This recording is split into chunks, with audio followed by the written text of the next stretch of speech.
हाँ, नमस्कार, जय हिंद, वंदे मातरम दोस्तों, कैसे आप सभी? उम्मीद करते हैं कि सभी लोग ठीक होंगे, सभी तक लेटेस्ट अपडेट चैनल के माध्यम से लगातार पहुँच रही होगी। दोस्तों, नियोजित शिक्षक, नियोजित भाइयों के लिए हम लगातार अपडेट प्रोवाइड करते रहते हैं चैनल के माध्यम से और लगातार कमेंट के माध्यम से हमारे नियोजित भाइयों का ये प्रश्न जो है वो आ रहा था कि सर हमारे लिए कुछ बेहतर अपडेट दीजिए। तो दोस्तों, मैं आपको अपडेट यहाँ पे दे रहा हूँ। आप सभी को एक प्रूफ के रूप में रखना है क्योंकि आप सभी की यही माँग है कि नियोजित शिक्षकों का जो वेतन है, उसकी विसंगति को दूर किया जाए। सरकार लंबे अरसे से चाह तो रही है कि हम वेतन में परिवर्तन करें और जो वेतन है उसमें बढ़ोतरी करें। तो क्या सख्त निर्देश जो आया है सुप्रीम कोर्ट का, उसे मानने के लिए सरकार तैयार होगी? तो दोस्तों, अंत तक वीडियो में बने रहिएगा और हम आपको आज पूरा का पूरा अपडेट चैनल के माध्यम से देंगे। दोस्तों, जैसा कि आपको स्क्रीन पर दिखाई दे रहा होगा, लिखा है कि राज्य नियोजित शिक्षकों के वेतनमान को कम से कम समिति द्वारा सुझाए गए स्तर तक बढ़ाने पर विचार कर सकता है। समिति द्वारा सुझाए गए किसी भी परीक्षण या परीक्षा पर जोर दिए बिना जो लोग ऐसे परीक्षण या परीक्षा में सफल होते हैं, उन्हें और भी बेहतर जो है कहा जा रहा है कि वेतनमान दिया जा सकता है। यह केवल सुझाव है जिस पर राज्य सरकार जो है विचार करेगी। तो ये एक जजमेंट आया है माननीय सुप्रीम कोर्ट का, अब सर्वोच्च न्यायालय का आया है कि यह एक स्वीकृत तथ्य है कि नियोजित शिक्षकों का माननीय सर्वोच्च न्यायालय द्वारा परिकल्पित वेतनमान और सभ्य श्रमिक प्रदान किया गया है। उपरोक्त अंश के रेखांकित भाग में यह सुझाव देते हुए कि नियोजित शिक्षकों के वेतनमान को बिना किसी अतिरिक्त परीक्षा योग्यता के सभ्य परिश्रमिक सक्षम करने के लिए बढ़ाया जाना चाहिए। यह भी सुझाव दिया गया है कि एक परीक्षण या परीक्षा में उत्तीर्ण होने से ऐसे शिक्षकों के लिए बेहतर वेतनमान भी प्राप्त हो सकता है। पटना उच्च न्यायालय सीडब्ल्यूजी संख्या देख सकते हैं यहाँ पे 42 उन्नीस बयालीस 1942/2024 दिनांक 2/4/2024 नियोजित शिक्षक।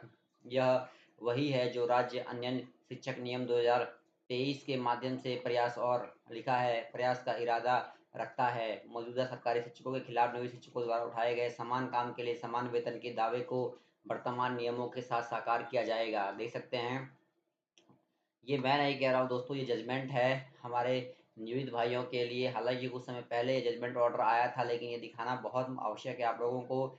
ऐसे शिक्षकों पर केवल योग्यता परीक्षा उत्तीर्ण करने की बाध्यता होगी। कहा जा रहा है कि योग्यता परीक्षा आपको देना है, ना कोई क्षमता, और योग्यता परीक्षा के आधार पर दोस्तों कहीं न कहीं आपको बड़ी खुशखबरी मिलने जा रही है।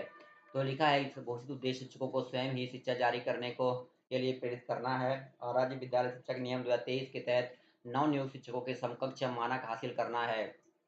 माननीय सर्वोच्च न्यायालय के रणधीर सिंह बनाम भारत संघ 1982 एसएससी लिखा है 618 के में माना है कि हालांकि समान कार्य के लिए समान वेतन सिद्धांत को संविधान द्वारा स्पष्ट रूप से मौलिक अधिकार घोषित नहीं किया गया है, तो फिर भी देख सकते नहीं किया गया है, लेकिन ये बात जो है स्पष्ट रूप से कही गई है।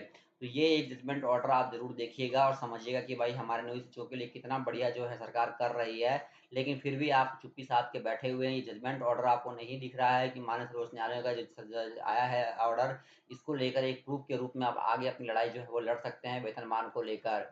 और मैं आपको नेक्स्ट वीडियो में ये भी बता दूंगा कि नियोजित शिक्षकों के लिए माननीय हाई कोर्ट का आदेश है कि भाई 20 लाख रुपए तक का जो एरियर की राशि है उन्हें दिया जाए। तो 20 लाख रुपए की एरियर की राशि 70 से 80 हजार रुपये वेतन प्रति माह देने की बात कही है। ये लड़ाई मैं अकेले नहीं लड़ रहा हूँ, पूरे शिक्षक संघ जो हैं वो इस लड़ाई को लड़ रहे हैं और उनकी मांग है कि भाई जो इनके वेतन है उसमें जो है बढ़ोतरी जो है वो की जाए और वेतन में वृद्धि की जाए। तो कहीं न कहीं दोस्तों मैं आपको बता दूँ कि हमारे नियोजित भाई नियोजित शिक्षकों के लिए जल्द से जल्द अच्छी खबर आएगी। लिखा है कि वर्तमान बजट सत्र 2025 में प्रश्नकाल के दौरान बीपीएस शिक्षकों के वेतनमान मैट्रिक्स लेवल के अनुरूप वेतन दिए जाने के को लेकर सरकार के समक्ष सवाल उठने के संबंध में ये बात कही कि ध्यान देना चाहता हूँ कि बीपीएससी टीआर 1 टीआर 2 द्वारा नियुक्त शिक्षकों की नौकरी आपके दृढ़ संकल्पों का एक परिणाम है, जिसके लिए बीपीएससी टीआर 1 टीआर 2 के सभी शिक्षक ताउम कहा जा रहा है कि आपका आभारी रहेंगे। तो बजट सत्र जो 2025 है, प्रश्नकाल के दौरान बीपीएस शिक्षकों के वेतनमान पे मैट्रिक्स लेवल के अनुरूप वेतन दिए जाने को लेकर सरकार के समक्ष सवाल उठे हैं। और सवाल उठे भी क्यों ना भाई, क्योंकि मुद्दा गंभीर है। ऐसे शिक्षक जो लंबे अरसे से विद्यालयों में कार्यरत हैं, 10-12 साल नौकरी करते हो गया, क्या इन शिक्षकों के लिए ऐसी ऐच्छिक ट्रांसफर और 80 से 90 हज़ार रुपये सैलरी नहीं होनी चाहिए? तो दोस्तों कहीं ना कहीं एक बड़ा मुद्दा है और कहीं ना कहीं आप देख सकते हैं कि एक खबर और भी है कि वित्तीय बीते दिन जो छुट्टी अर्जित करते हैं उन्हें ही उपार्जित अवकाश कहते हैं। शिक्षकों को 1 वर्ष की नियमित सेवा पर 14 दिनों का अर्जित अवकाश प्राप्त होता है। सेवा पुस्तिका में अधिकतम 300 दिन ही दर्ज होती है। इसकी गणना झारखंड सेवा संहिता के 227 के अनुसार है। तो आप देख सकते हैं कि अर्जित अवकाश पर भी जो है आपको जो पैसे जो है वो दिए जाएँगे, और ये रकम बहुत ज़्यादा है, 10 लाख से लेके 35 लाख तक रुपए तक ये जा सकता है, जो आपका अर्जित अवकाश है। इस पे भी कहा जा रहा है कि भई अगर आप नौकरी पेशा हैं तो आपको लीव एनकेसमेंट के बारे में ज़रूर पता होगा। आइए बता देते हैं कि आपकी छुट्टियों को किन फ़ॉर्मूले के तहत कैश किया जाता है और लीव एनकेसमेंट के मामले में टैक्स नियम क्या है। तो ये देख सकते हैं दोस्तों, यहाँ पे बेसिक सैलरी अलाउंसेंस आप देख सकते हैं, और ये तमाम चीज़ें आप पढ़ लीजिएगा। ये भी एक नई अपडेट आ रही है कि ध्यान रहे कि टर्मिनेशन यानी कि जॉब से निकाल जाने की स्थिति में कर्मचारी अपनी छुट्टियाँ कैश नहीं करते सकता। तो आप देख सकते हैं कि जब तक शिक्षक जो है कार्यरत है विद्यालयों में, तो कहीं न कहीं अभी कर्मचारी को 30 दिन का अर्जित अवकाश मिलता है। तो इस अर्जित अवकाश को अगर हम ये मान लें कि भई अगर आप 1 साल में 30 दिन का अर्जित अवकाश लेते हैं, तो लगभग-लगभग 1 लाख रुपए, और 10 साल में आपके 10 लाख रुपए।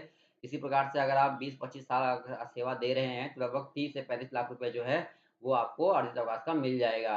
आम तौर पर हम हर कर्मचारी को काम किए गए हर घंटे के लिए एक निश्चित मात्रा में अर्जित अवकाश मिलता है, देख सकते हैं। तो कहीं न कहीं अर्जित अवकाश को लेकर भी ये बात जो कही जा रही है कि वहीं अगर प्राइवेट नौकरी करने वाले कर्मचारियों को नौकरी छोड़ते समय या रिटायरमेंट के समय कुछ शर्तों के साथ 3 लाख तक की रकम का टैक्स छूट मिलता है। तो ये भी बात है भाई, तो ये भी आप देख लीजिएगा, और ये भी एक खबर आ रही है जिसका कि मैं विश्लेषण कर रहा था आप लोगों के सामने, ठीक है ना? तो ये न्यूज़ सरकारी शिक्षकों के लिए है। लीव एनकेसमेंट करवाते हैं तो वो राशि उनके वेतन का हिस्सा मानी जाती है। देख सकते हैं कि अगर सरकारी या गैर सरकारी कर्मचारी हैं और अगर आप नौकरी के दौरान लीव ले रहे हैं, ठीक है ना? तो आप ये मत सोचिए कि उस लीव का पैसा आपको नहीं दिया जाएगा। अर्जित अवकाश की दिन है वो 30 हैं। अगर किसी शिक्षक की सैलरी 1 लाख के आस-पास है, तो कहीं न कहीं आप लगा सकते हैं कि 10 सालों में 10 लाख रुपए अर्जित अवकाश का सैलरी दिया जाएगा, ठीक है?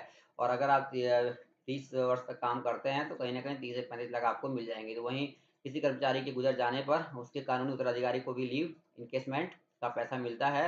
और ये बात देख सकते हैं दोस्तों, आ गई है एनकेसमेंट पर टैक्स के नियम, ये बात कही जा रही है। तो वीडियो को शेयर कीजिएगा और हम लेटेस्ट अपडेट आप तक पहुँचाते रहेंगे। आप देख सकते हैं कि 300 दिन जो हैं टोटल अधिकतम अर्जित अवकाश आप ले सकते हैं। क्योंकि आप देख सकते हैं कि 1 साल में आप 30 दिन, तो आप देख सकते हैं कि 10 साल में 300 दिन आपके पूरे हो जाएँगे। तो वीडियो को शेयर कीजिएगा, प्यार बना के रखिए। वीडियो में इतने धन्यवाद। जय हिंद।